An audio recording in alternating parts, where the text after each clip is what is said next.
The case for new .com jurisdictions to emerge. Can they be breeding grounds for innovation in gambling? So, hi everyone, good morning. We hope that till now everything was very interesting.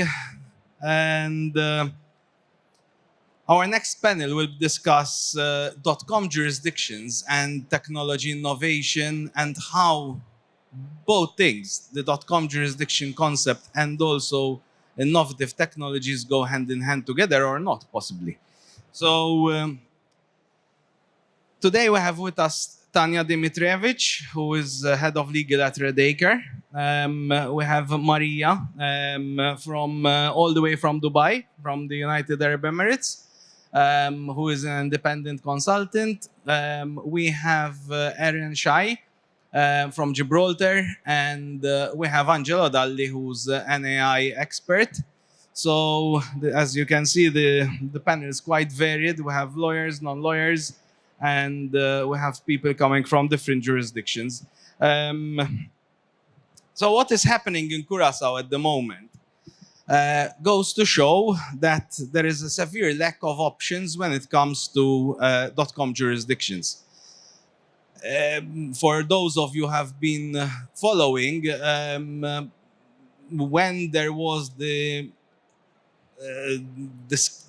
were discussions about the changes that was going to take place and that is still going to take place in Gibraltar, there was a sense of panic everywhere. Because most operators didn't know where to go because they were fearing that Curaçao was not going to become, was not going to remain such a welcoming jurisdiction as it was till now. And yes, there are some alternatives. There's Malta, there's Gibraltar, but most of these jurisdictions, .com jurisdictions today, have become very prohibitive for startups. Because the level of compliance requirements, the investment that has to be made by operators does not work for pure startups. And we started seeing a lot of startups going to Anjou, for example, which is a very small, tiny island in the Comoros archipelago, which is in the south of Africa. And yes, unfortunately, Anjou, at least to this date, does not offer certain guarantees that is offered by other .com jurisdictions. And Anjou got very popular because of the turmoil in Curaçao, and a lot of operators started looking at this jurisdiction. However, it started off, the interesting thing about Anjou is that it started off attracting crypto operators, crypto gaming operators, so operators that wanted to simply operate with cryptocurrencies. Because obviously no payment providers were entering into any agreements with operators based in Anjou. So it's very interesting to see the correlation there between gaming, .com jurisdictions for gaming and the strive for innovative technologies. So Tanja, if I were the Minister of Finance of a jurisdiction that wants to become a .com jurisdiction, and we want to establish a regulatory framework, would it be smart in embracing the news of innovative technologies? Thanks, Joe. Well, definitely yes. If I was the Ministry of Finance, I would strongly advocate for the innovative technologies.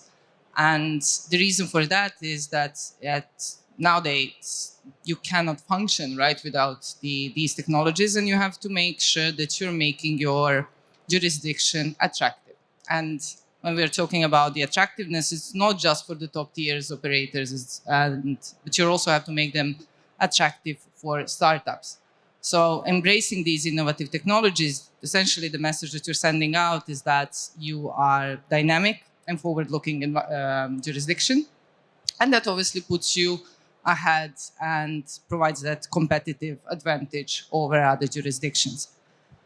But also there is another catch, right? So you need to make sure that the regulation that you are putting in place is effective.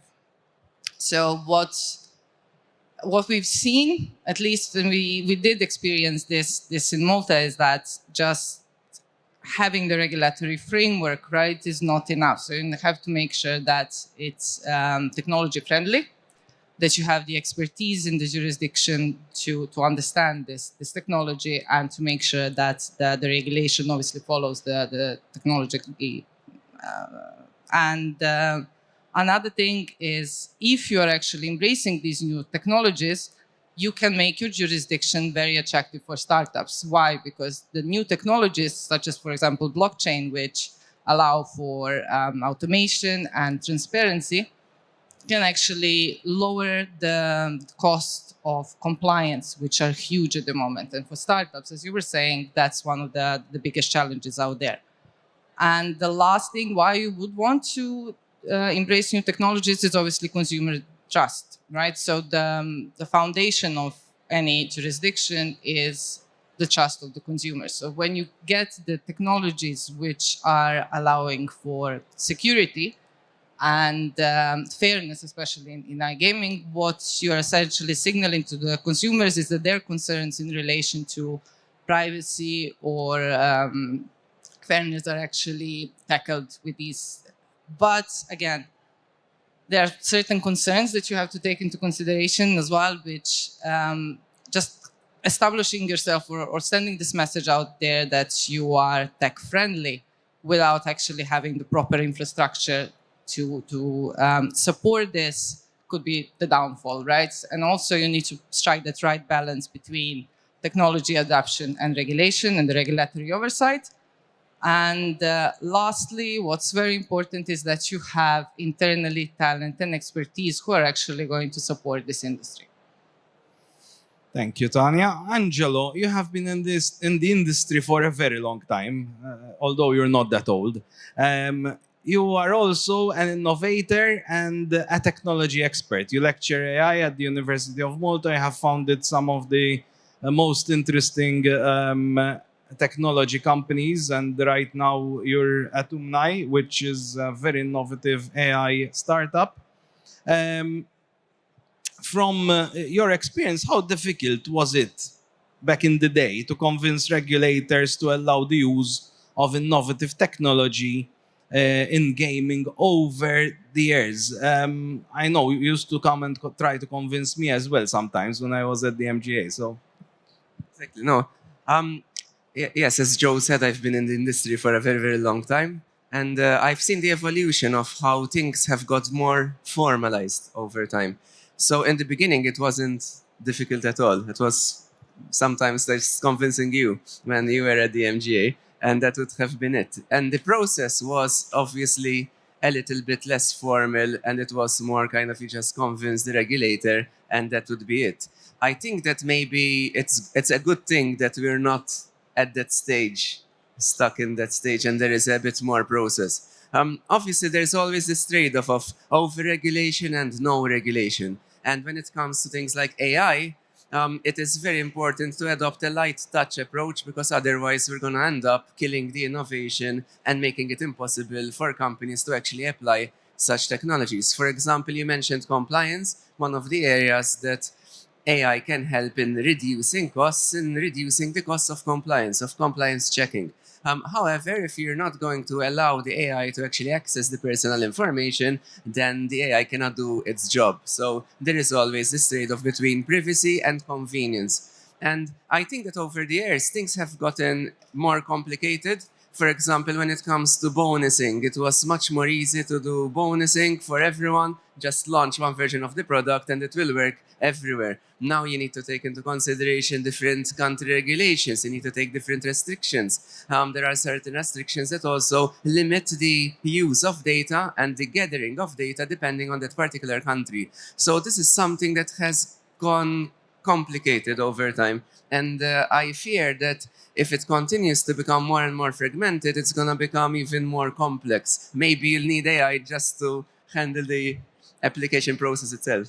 So from what I can deduce, Angelo, it is much easier to also talk to new .com jurisdictions and convince them to embrace technology rather than going to traditional regulators who have their hands full already with the licenses they have and maybe are not so interested in looking at innovation or attracting innovative startups, right?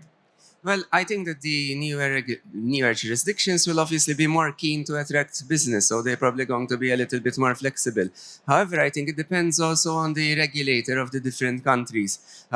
Some regulators are willing to be progressive and to actually, make things easier for operators. So I think they are keeping abreast of times. Some regulators are less flexible and it's more difficult to deal with them.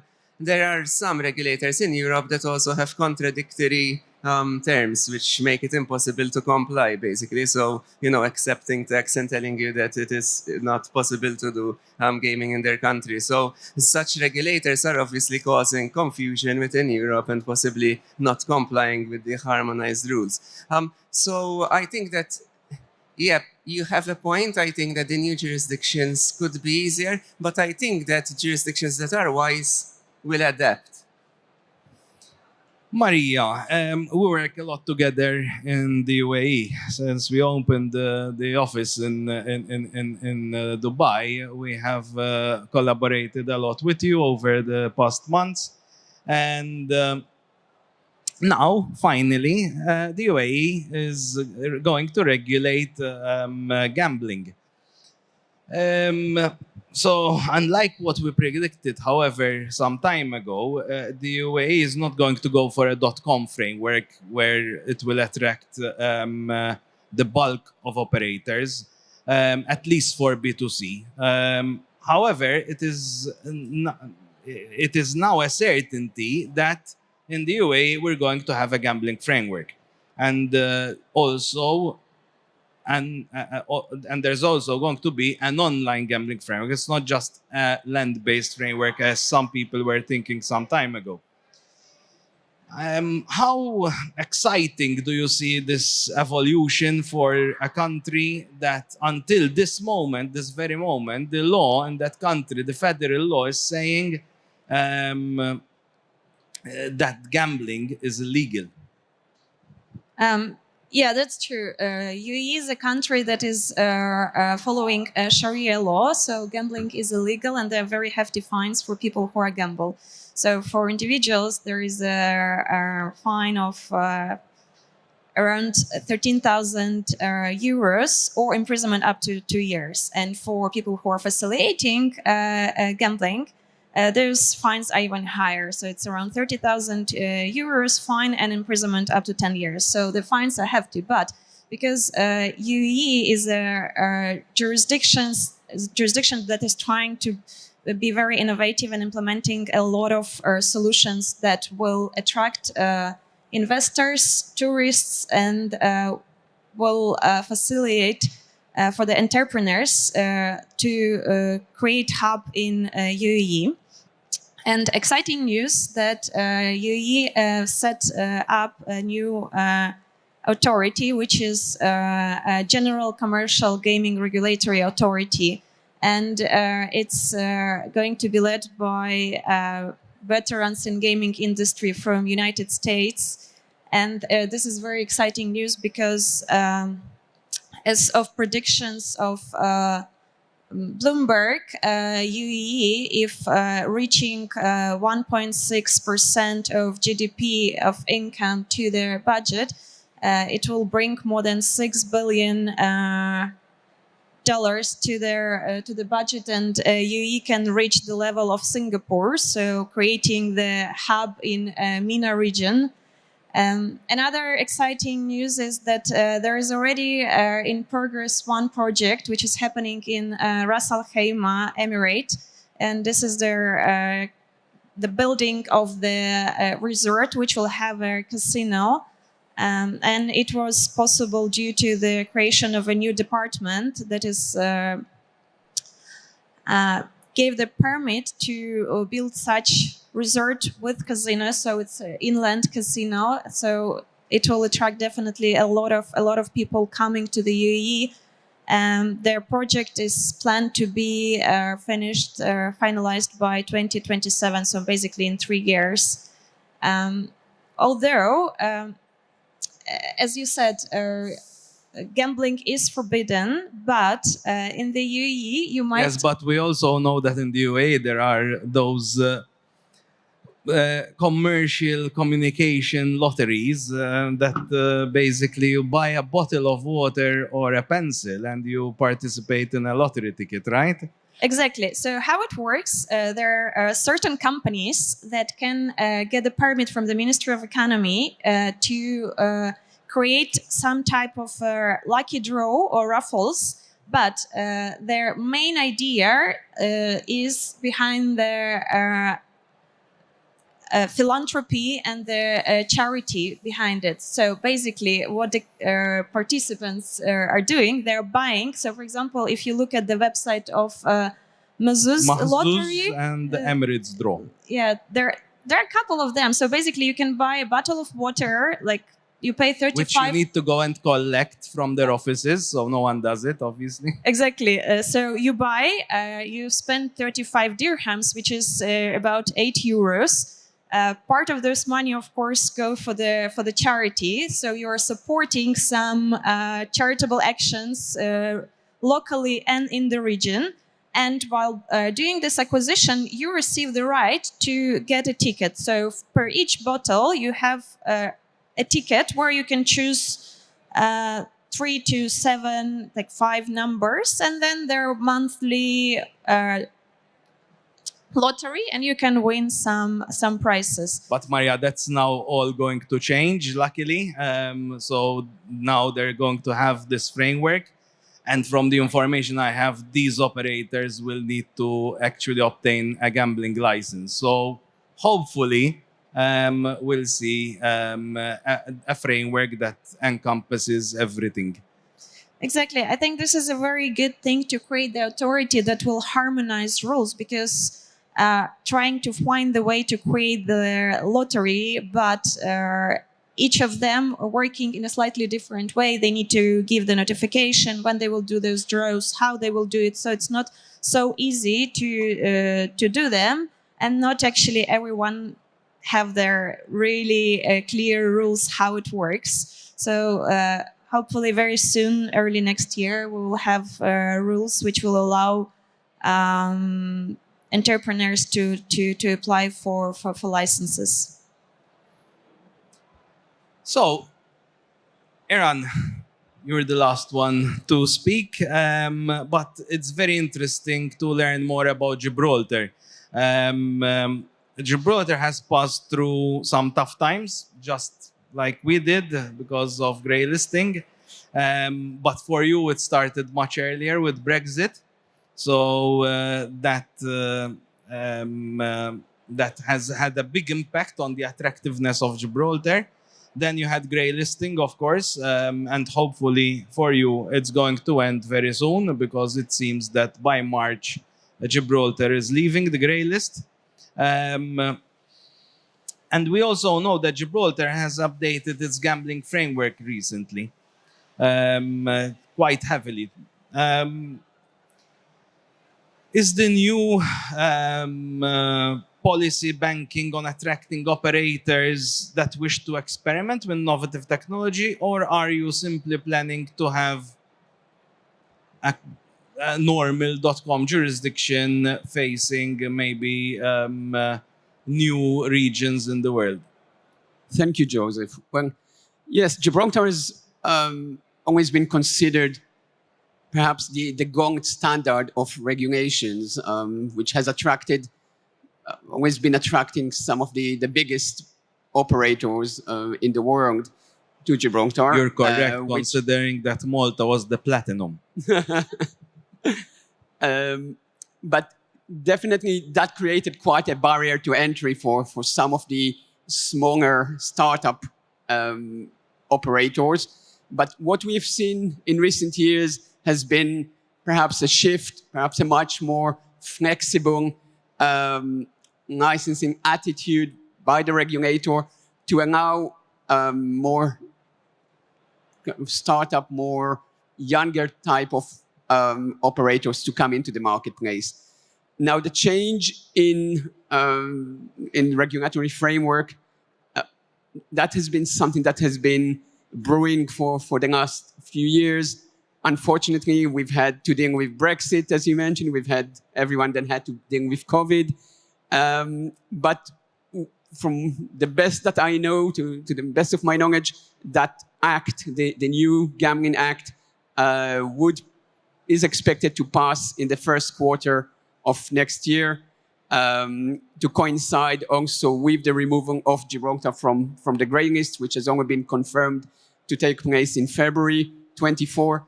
So that would definitely open up the scene to new gambling categories. What the regulator is envisaging is having 3 categories: B2C, B2B, and gaming support services. Now, on the gaming support services, that can be anything from marketing companies to some more innovative companies which can support the gaming operations. So over there is, I think, some scope for new entrants to come into the marketplace. Overall, we're also expecting now that the Spanish government, following the elections, we're much closer in Spain.